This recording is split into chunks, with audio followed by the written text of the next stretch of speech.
হয়ে গেছে।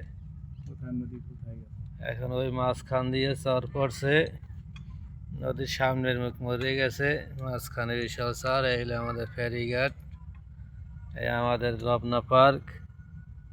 এই যে ফেরি, ওই যে নদীর মাঝখানে চর পড়ে নদীর মুখ মরে গেছে। এই হাওলাদারের বাড়ি দেখা যায়। ওই যে সামনে আমাদের জাতীয় পার্টির নেতা রুহুল আমিন হাওলাদারের বাড়ি। ওই যে এই বাড়িতে হয়তো কেউ থাকে না, এই জন্য একটু এই দেখা যায় বাড়িতে। এই যে আমাদের পার্কের অবস্থা, দুরবস্থা এখন। এই যে এই নদীতে এই জোয়ার হয় মনে হয় না, জোয়ার হইতে আছে না, সোজা পানি আইতে না, তো পানি তো ঘুরিয়ে আয় দেখা নাই পানি। হ্যাঁ, কারণ ডাইরেক্ট তো মাঝখানেই হয়ে গেছে, চর পড়ে গেছে, তো আর পানি ঘুরিয়ে ওই সাইড দিয়া বাইপাস হয়ে গেছে নদী।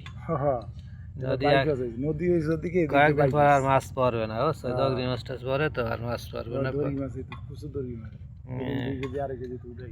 আর আগের মতো ইলিশ মাছ পড়বে না, কারণ নদীর মুখ মরে গেছে, তো আগের মতো ইলিশ মাছ আর পড়বে না।